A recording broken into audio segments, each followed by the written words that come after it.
Wow, I just want to say how impressed I am with all of your amazing plans that you posted to Seesaw about how B could save the tree. Everything from having an environmental march to writing letters to the president to making a list of all the reasons why the tree needs to be saved and having that be sent to somebody are all fantastic ideas. So let's keep reading and see what we discover about how Emily wants to go about saving the tree. So chapter 6 says how to save Emily. Here we are, Einstein and me, sitting in a crabapple tree in my backyard. It's way smaller than Emily. Einstein knows everything about trees. Almost. I taught her how to climb up here. Emily is a white oak tree, approximately 5.25 times taller than this little crabapple tree. I love this comparison here. So here's Emily the tree, and here's her crabapple. 1, 2, 3, 4, 5.25. That's like a quarter. So if you're thinking about $1, a quarter would only be 1/4. Okay, so it's not all the way a half yet. It's 1/4 of the tree. So 5.25 times taller than this crabapple tree. I used to play with my best friend Yvonne in this tree. It didn't seem little then. It seemed magical. Yvonne and I used to play Imagine, only we didn't call it that. We just called it playing. Sometimes we played that the tree was Mount Everest, or the Pacific Ocean, or a spaceship to Mars. But that was when Yvonne lived next door, before she moved to Australia and Bert moved in. See, another thing that is all his fault. Einstein and I aren't playing anything. She's reading her plan to save Emily. Remember that list of 103 top tree facts that Einstein wrote instead of a poem? She wrote it as 103 reasons to save Emily. Reason number 1. Emily transforms carbon dioxide into oxygen. And if I remember from some of your responses, many of you actually wrote that. The trees help us to breathe. It gives off, it gives off oxygen. Carbon what? Says B. Carbon dioxide is a colorless gas. We breathe in oxygen and breathe out carbon dioxide. So everyone take a breath in. We breathe in oxygen. And we breathe out carbon dioxide. I didn't understand reason number 1. I didn't understand how it could save Emily. Then Einstein told me. Emily breathes in oxygen too. Emily breathes? She doesn't breathe with lungs like we do. She makes her own oxygen from sunlight. Like magic? Emily was a magician? And here she is imagining what Emily would look like. Like science, like photosynthesis. And we have talked about that before in class. But if you can't remember what it is, you can always go look it back up. So you can pause the video and go look up what is photosynthesis. I remember Zoe saying that when we watched The Lorax. It sounded like magic to me, but was science the kind of magic that could save Emily? Einstein read reason number 2. Each one of Emily's approximately 2 million leaves works like a small factory that turns sunlight into oxygen and food. What kind of food? Sugar. Like candy you wouldn't want to eat. So you can see B, she's super excited, and Einstein knows that Emily is probably imagining a tree full of candy, so she is reminding her that, hey, you know what? This is not the type of candy that you would want to eat. I couldn't imagine how candy that I wouldn't want to eat could save Emily. I just kept imagining Emily gone. Poof. See how it's making her feel?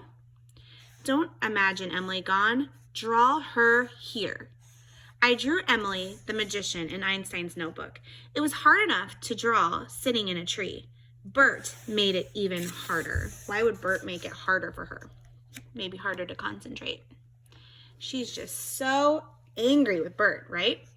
Really can't stand Bert. Gink stink, I'm flying. Ignore him. He isn't really flying. He's jumping on his trampoline. B was on TV. B was on TV. You can ignore my little brother too. His real name is Pablo, but I call him the big pest because he really is one. Observe. Observe. Your little brother, the pest throwing sticks. I observed. Do you see it? The t-shirt. It says, let's look closer, save the whales. Now, I don't know about you, but that's giving me a really great idea as a reader. So she says, we all ran inside to make Save Emily t-shirts. I drew the picture. Einstein helped to draw 2 million leaves. I'm just kidding. It wasn't that many. Save Emily. The big pest made this scribble. He said it was a leaf. Sophia helped too. She brought us her favorite part of the tree. My dad printed our picture on transfer paper, and we made 3 Save Emily t-shirts. Now we've got a following, right? We've got a movement. But could t-shirts and a stick save Emily? Beatrice, now it's up to you. Me, you. You've already got 1 drawing done. Only 102 more to do. 102, 102 plus the cover. Here I am drawing 102 pictures plus the cover to save Emily. Look, it makes me think that it's at night because the little dog is asleep and her lamp is on. All right, so what I want you to do is before we go into chapter 7, I would like for you to make your own Save the Tree poster. And I really, really want you to take your time with this. Think about if we were getting ready to go do one of our marches around school. Okay, so I want you to be have pride in this and be proud of your work. And I want you to use color. I want you to actually take your time. Don't scribble something. So see if you can find a piece of paper. Or if you want to try to draw it out on Seesaw, that would be fine too, on the notepad. But try to take your time and do your very best work to make a Save the Tree poster. Okay, maybe we can do an environmental, digital march. Okay, so for the sake of time, I'm just going to also keep reading chapter 7. We're not going to probably be able to finish this book by today, so we'll have to finish it when we come back in 2 weeks, but I'm going to go ahead and get through the next chapter as well. So it says, hope is the thing with feathers. See if you can make a prediction about what you think that means. Hope is the thing with feathers. It says, here we are on the bus. We're on a See the Trees field trip to White Oak Heritage Arboretum.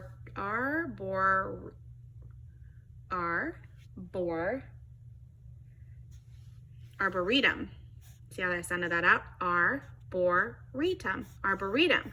Whatever that is. An arboretum is a tree garden. I think we should have stayed at school and had a Save Our Tree field trip on our own playground. Or I could have stayed home to draw pictures of our plan to save Emily. I only had 67 more to go. Maybe we'll learn something that will help us save Emily. Maybe.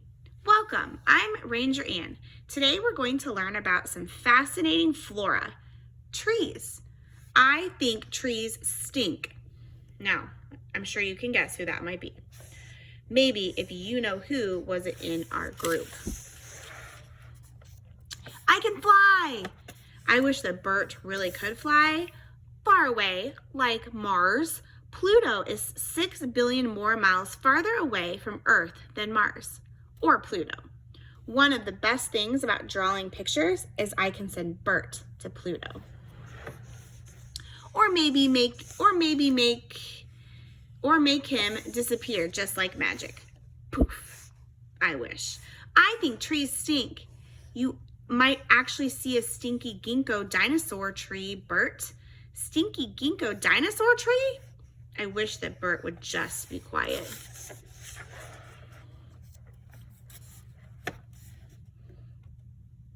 Here I am with my fingers in my ears so I couldn't hear Bert as we walked around looking at trees with Ranger Ann. You'll have to imagine everything since I can't draw with my fingers in my ears. There was a lot to see. Big trees, little trees, green, orange, and purple trees. Here's a hickory and a hatchberry. trees with bumpy bark and smooth bark and crinkled paper bark. There's a sugar maple and a river birch. We saw birds too. Remember that upside down bird on Emily and Nuthatch? There were squirrels and really weird looking critters. Beatrice. That wasn't a critter. It was Einstein. Look. I looked. It was Emily. Well, not Emily exactly, but a tree like her. Tall and strong and reaching to the sky. This majestic oak is 250 years old. It's been designated a state heritage tree because of its size and age, its ecological, aesthetic, and historical significance. It is irreplaceable. What does that mean? See if you can look that up. Scoop that word up as a word collector and go look up that definition. What does irreplaceable mean? That means this tree is so big and old, so strong, beautiful, and important that nobody can cut it down. Just like Emily. Emily was just as big and old and strong and beautiful and as important as this tree. Irreplaceable. Nobody can cut down Emily. Emily was saved. Unless the tree presents a danger, in which case it must be removed. Can you imagine right now what Emily was thinking, how she went through such quick emotions, such quick emotions from thinking she was saving the tree to all of a sudden plummeting down to the ranger saying, well, unless. Emily wasn't saved. My heart sank to my knees and everything went quiet. It was funny how many sounds I had been hearing that I didn't even notice until they stopped. The birds, the wind in the trees, the squirrels. Bert? Where's Bert? I looked around.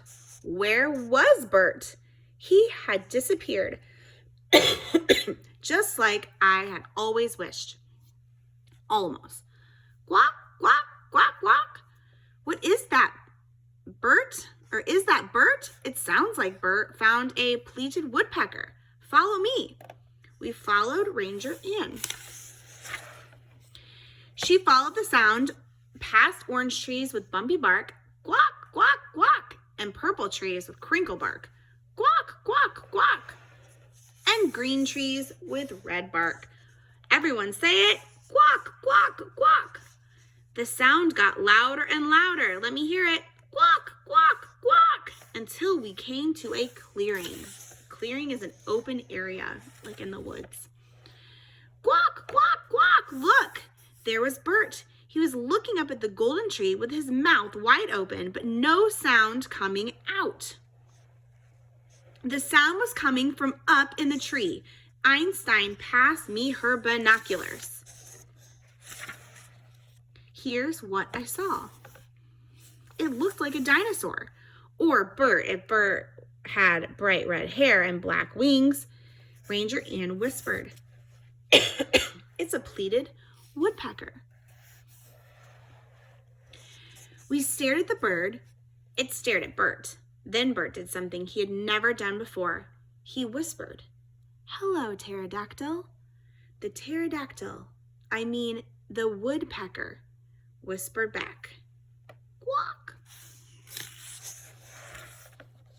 We all stood with our mouths open, but no sound coming out. We watched one golden leaf drop from the tree, slowly swirling to the ground. That almost sounds a little bit like a poem right there. Then, like magic, all the leaves fell like a golden snowstorm. Oh my goodness, that sounds so much like a poem, which is perfect because when we get back, we are going to talk about poetry. And the woodpecker flew away. Bert didn't stay quiet long. I saw a pterodactyl. That was a pleated woodpecker. I saw a pterodactyl. It was a woodpecker and a ginkgo tree. I'm a dinosaur bird in a dinosaur tree. Quack! At least he wasn't reciting his stupid I think trees stink poem. Okay. Chapter 8, Einstein's plan. So I want you to kind of think about what might happen next, but I love where this book is going. So your only task today is to make that poster, the Save the Trees poster. Again, Use your best work. Use lots of color. Make me proud, because I want to see what these look like, because we can still have a digital March by posting our Save the Tree posters. And that's a beautiful segue into when we get back, we will be talking more about poems. So we know that they had to write a poem about the tree in the beginning. So we will be looking at poems, and we will be writing about poems when we get back. So go ahead and make your posters and post them to Cecil, and I can't wait to see what you come up with.